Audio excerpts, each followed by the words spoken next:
saya cuma lihat TPI, nggak berharap disambut sama jabat dan bapak-bapak semua. Makanya saya tidur-tidur saja sambil ditarik. Tadinya mau padeling, saya pikir deket Pak, tapi sampai ke tanker Pertamina saya give up, sudah nggak bisa lagi. Saya lihat gedung TPI baik, cuma di depan saya ini begini, tolong dibereskan Tio. Pak Tio ini sama Bu Rina suruh dirjen siapa kek bereskan. Pak Wali Kota betulkan dulu, nanti kita ganti biayanya.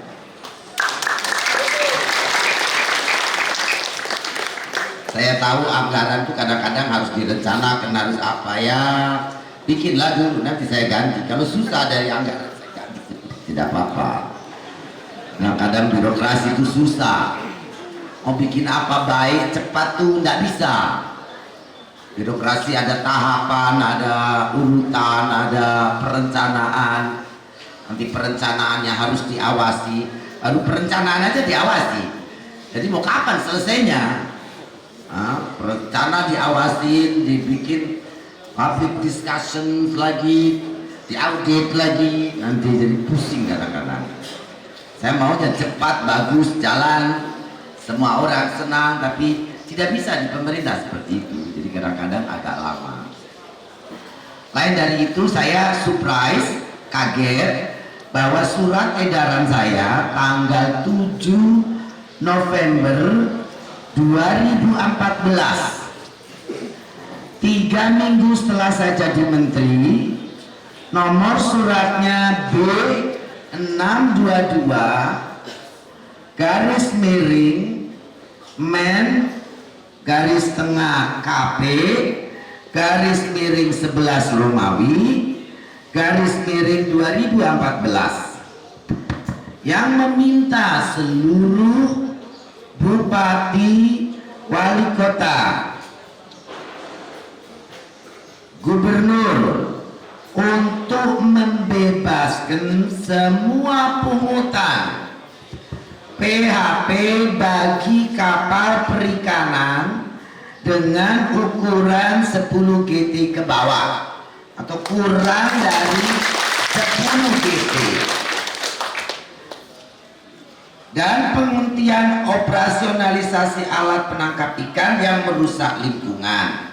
Jadi saya bebaskan izin dan pungutan dan lain sebagainya. Tetapi pada saat yang sama surat himbauan itu menghentikan alat-alat tangkap yang tidak ramah lingkungan.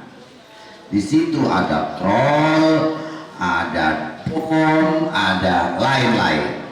Tapi yang pasti yaitu membebaskan kapal di bawah 10 GT untuk tidak perlu lagi SLO dan lain-lain.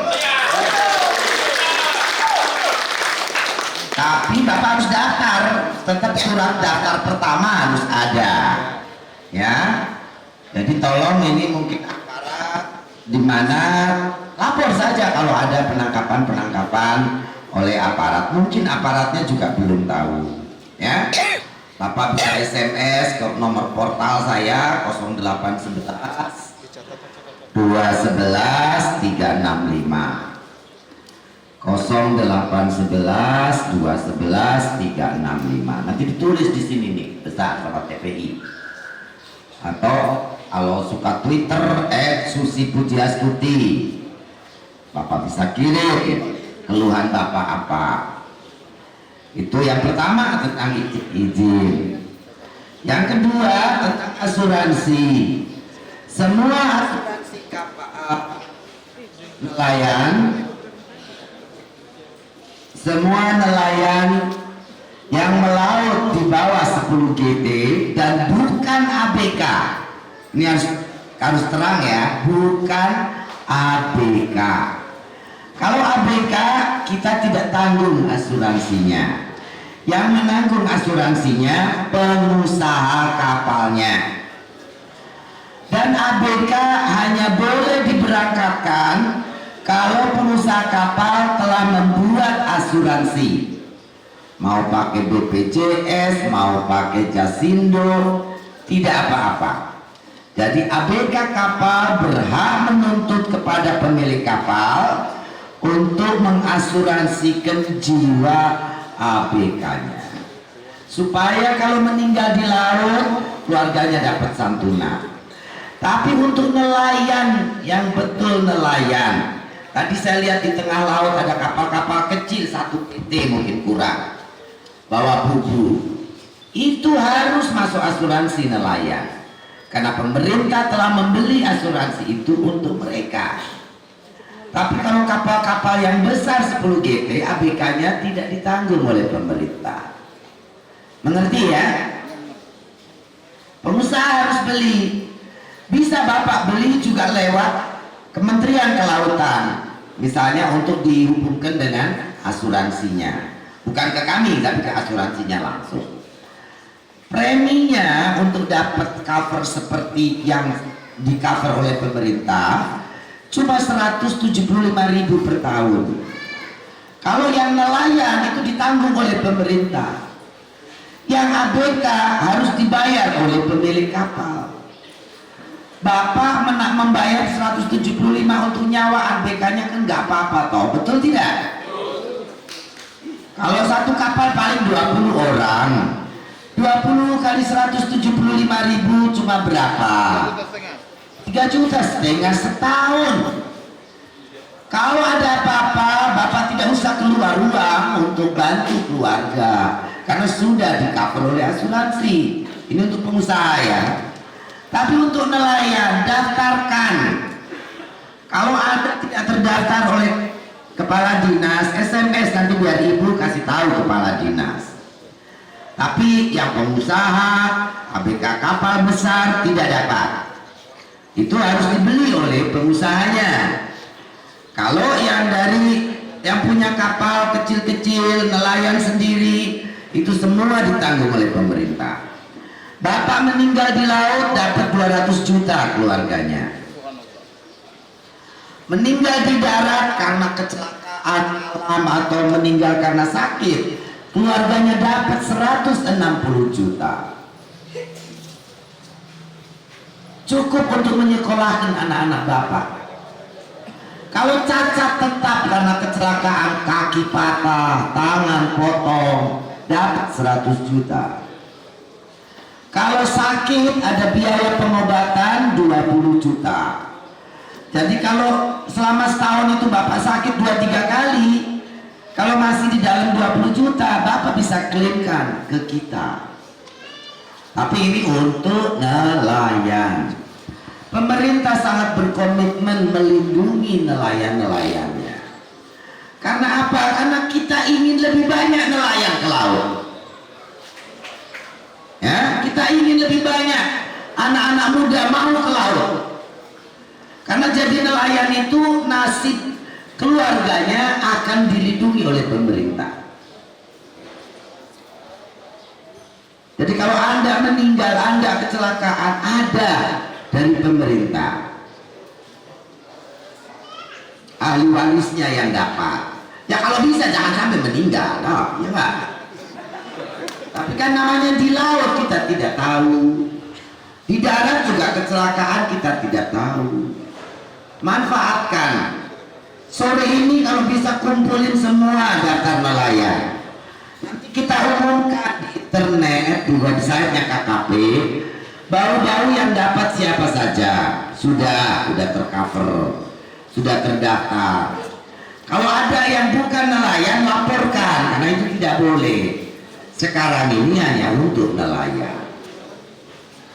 Anda mancing, Anda ke laut, itu semua sudah nyaman, nyenyak, keluarganya tidur, ya. Tapi kalau kecelakaannya karena bom, ya ibu tidak mau tahu. Dibom sekalian rumahnya sama ibu nanti. Habis rumah ikan juga dibom. Racun portas. 1 gram portas itu merusak 6 meter persegi. 6 meter itu 1,1 seperempat kali 1 seperempat. Lebih 1 kali 6 ya, atau 2 kali 3 meter. Rusak karangnya, mati. Lah Bapak sekali bawa 1 botol itu 1000 cc, 1000 gram. Berarti 6.000 meter persegi hancur karangnya. Saya tahu walaupun Bapak ngomong tidak ada di sini portas. Begitu saya lihat di pantai ada duri babi, itu bukti portas pernah dipakai di wilayah situ. Duri babi banyak, duri babi itu pasti portasnya banyak. Nelayan Sulawesi Selatan, Teluk Bone, Bau-Bau, Buton dikenal hebat-hebat di seluruh dunia dan Indonesia. Di luar negeri banyak orang Bone, Sinjai jadi nakoda kapal pesiar. Tapi kalau ibu keliling Indonesia, Batak, ke NTT, ke Ambon, ke Sorong, ke Raja Ampat, semua pada ngeluh. Kenapa? Karang kami hancur. Kenapa dibrok? Oleh siapa? Orang Buton.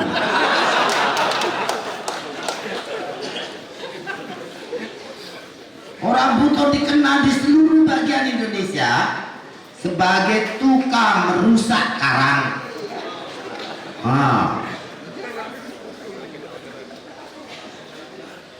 Sampai Australia juga, polisi Australia bilang orang Buton. Saya bilang mau bagaimana ini kita memperbaikinya.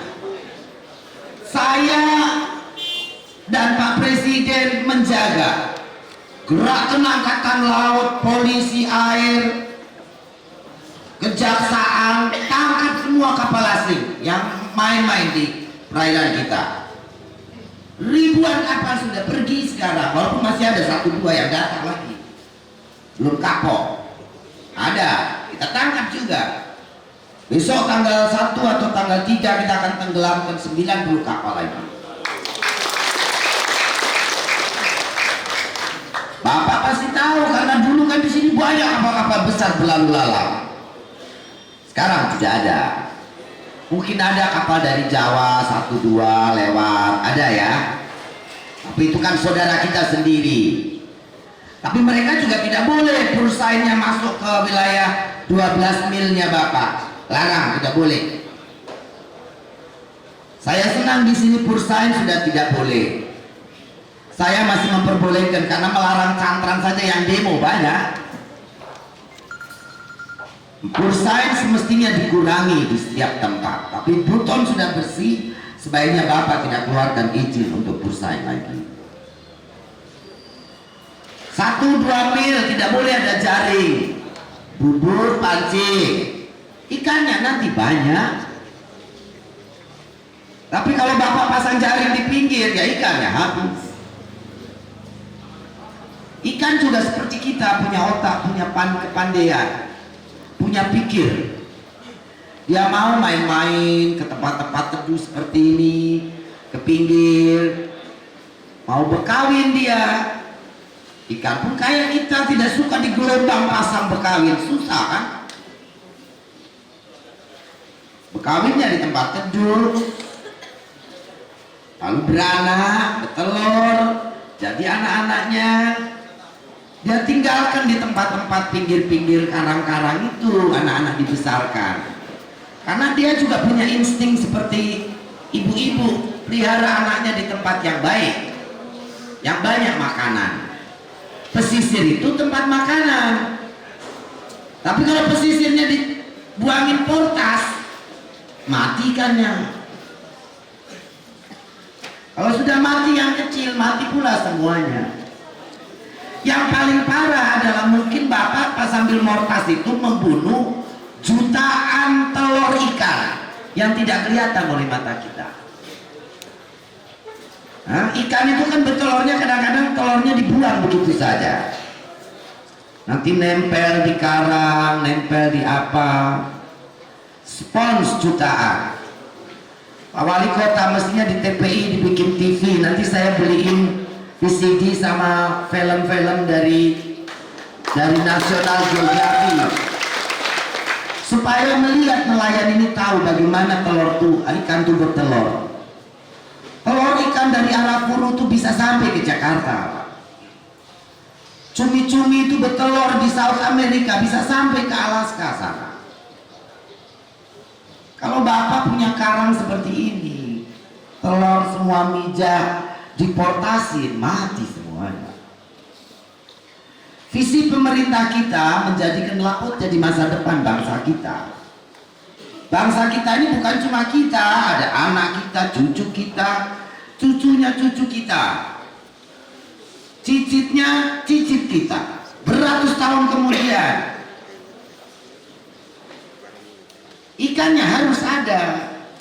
Kita pemerintah tidak bisa kasih bansos 500.000 setiap bulan atau setiap tahun. Lagi pula uang segitu cukup apa? Betul tidak?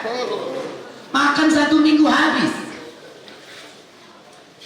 Tapi saya bikin peraturan, trol tidak boleh masuk, bom tidak boleh, dinamit tidak boleh, portas tidak boleh.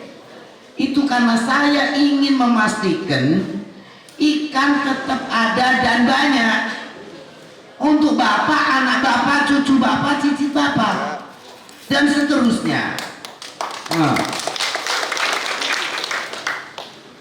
Peraturan yang benar jauh lebih baik daripada uang 500.000 yang akan habis Bapak belanjakan dalam seminggu. Ikan ada, Bapak ambil, Bapak jual, Bapak makan, badan Bapak sehat. Orang luar negeri mimpi punya laut seperti kita. Setelah 2 tahun kita berantas pencuri ikan kapal-kapal gajah itu, Indonesia penangkapannya naik 2 juta ton lebih. Kalau dikali 10.000 saja itu sudah 2.000 triliun. Uang besar. Siapa yang pegang uang itu? Bapak-bapak semua. Satu orang pegang sebulan 1 juta lah, 2 juta lah. Itu terbagi merata ke seluruh nelayan Indonesia.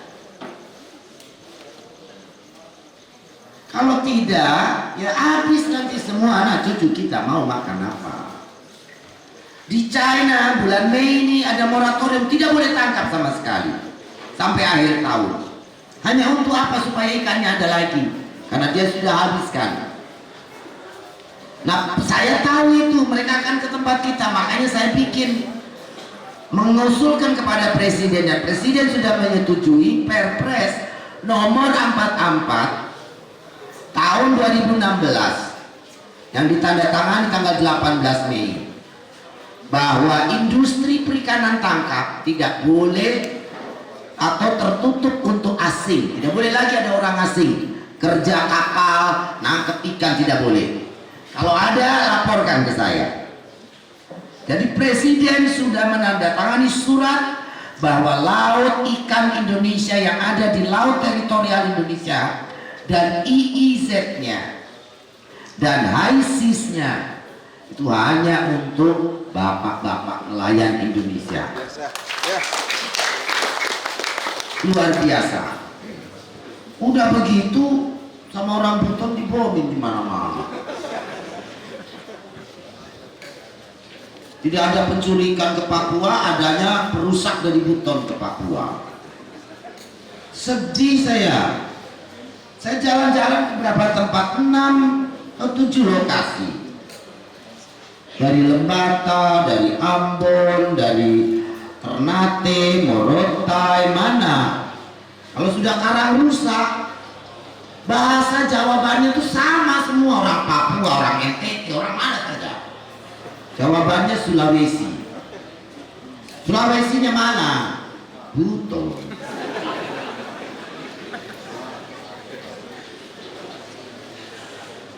Saya bilang, masa sih? Betul, Bu. Bosnya itu Pak Haji, bos-bos dinamit itu. Saya bilang, Haji kok merusak? Ada hadis dan Quran, ayat-ayat Quran yang mengharuskan kita ini bersyukur atas nikmat Tuhan. Kita tidak harus piara ikan di laut. Tuhan kasih makan, kasih rawat. Kita cuma jaga, ambil semampu kita. Kalau udah terlalu banyak ya jangan tangkap lagi, cold storage-nya tidak ada. Berhenti dulu. ikan tuh nggak kemana. Benar kata orang, ikan tuh migrasi kemana-mana. Kata profesor-profesor, Ibu Menteri itu melarang orang masuk ke sini kan, ikan tuh stoknya pergi juga. Ya udah, itu suruh pencuri itu tunggu di rumah masing-masing. Nanti ikan juga sampai ke China sana. Kenapa datang ke laut kami? Kan gitu tuh Pak. Kalau Bapak jaga, semua ikan itu akan berenang. Semua ikan akan ke pinggir. Itu harus percaya. Untuk apa? Untuk kawin. Dia tidak mau kawin di gelombang pasang besar begitu. Kawinnya pasti di tempat teduh, di pulau-pulau Bapak, di pinggiran-pinggiran. Tapi rumahnya tiap hari dulu di bawah. Letak di portas. Portas itu merusak mata. Banyak pemortas-pemortas itu usia baru 40 sudah buta. Stroke. Belum yang bom mati, berkeping-keping di dalam laut. Sudahlah. Saya heran, katanya mafia terbesar dinamit itu justru Pak Haji katanya Pak. Bapak ada artikel, kalau ada itu ada kisah dua ikan ditulis oleh perempuan namanya Kaye Melati. Dia peneliti menyelidiki dari Kendari, Makassar, di mana potasium itu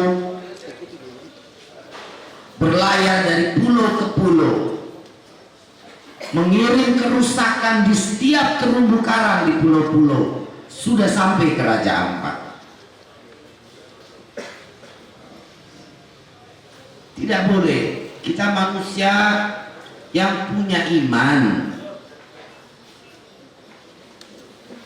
ibadah kita ya mensyukuri nikmat Tuhan, jangan dirusak. Turis nanti datang, pariwisata dan perikanan jadi satu. Pak Wali Kota tidak perlu uang dari tambang kalau ini semua dirawat.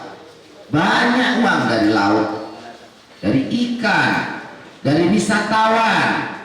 Bapak bikin satu lokasi yang diamankan.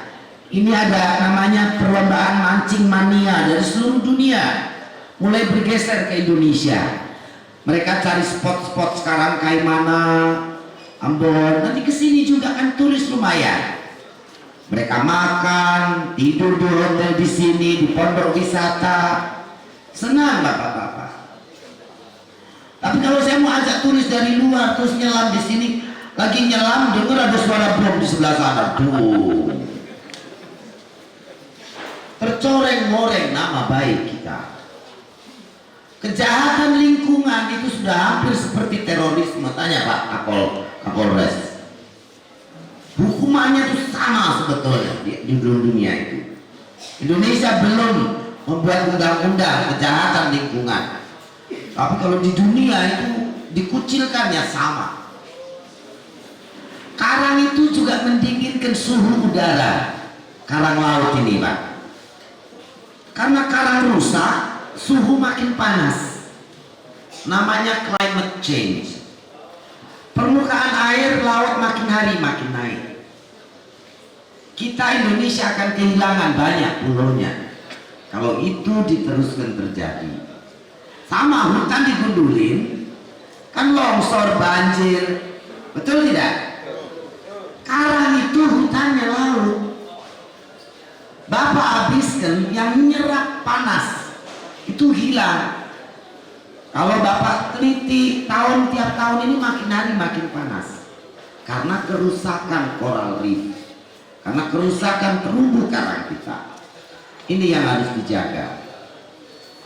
Tuna itu ikan lewat, tetapi dia suka transit Pak. Nah Bapak buat tempat Bapak ini menarik untuk singgah. Tidak perlu apartemen ikan, jaga saja pesisirnya. Buat perda daerah, pemancingan lewat 1 mil, bubur lewat 1 mil. 1 mil itu dekat kali. itu dijaga, pasang pakai buoy, tanda supaya ikan-ikan itu bertelur beranak di situ.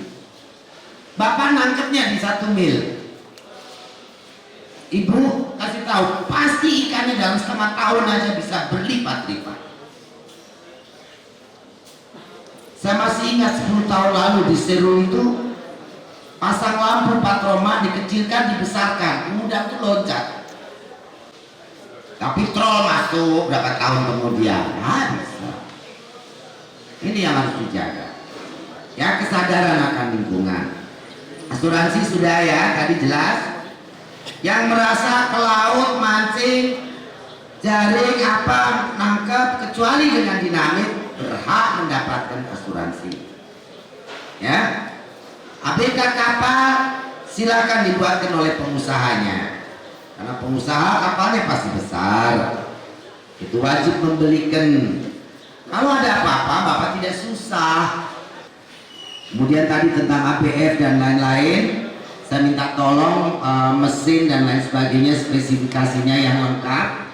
Pak Kepala Dinas nanti saya pikirkan diperbaiki revitalisasi atau apa dengan Dirjen PDS, tapi minta spesifikasi mesin berapa volt, berapa mesinnya apa, kekuatan bekunya berapa, minus berapa. Kemudian izin kapal di atas 30 GT kalau itu kapal Mina Maritim. Ada persoalan besar di situ, bukan di kami, di perhubungan, karena gross akte itu diukur ulangnya harus oleh perhubungan. Nah, persoalannya registrasinya itu hanya bisa kalau Bapak itu badan hukum, KUB bukan badan hukum, makanya tidak bisa diregistrasi. Ya, kami tidak bisa terbitkan CP. Jadi Bapak robah KUB, Bapak jadi koperasi. Karena ini dulu banyak KUB itu bentukan kepala dinas atau orang-orang yang dekat dengan dinas, bukan nelayan beneran. Kalau koperasi badan hukum ada pertanggungjawaban hukum, terdiri daripada nelayan. Sisa hasil usahanya harus dibagi kepada anggotanya. Kalau KUB kita tidak mau bantu juga sekarang, kenapa? Karena sudah banyak penyimpangan. Jadi rubah menjadi koperasi. Hasilnya dibagi merata dari ABK dan seluruh anggota koperasi. Itu yang benar. Saya ingin menguatkan kekuatan nelayan dihimpun dalam koperasi-koperasi. Berbagi hasil supaya semuanya dapat. Kira-kira seperti itu, mengerti ya Bapak-bapak?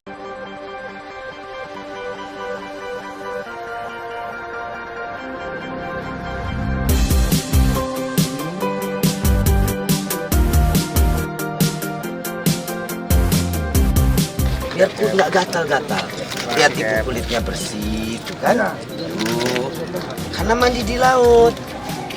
Ya sayang, pileknya juga nanti hilang Bu. Jam 7 pagi ada matahari ke laut. Sehat,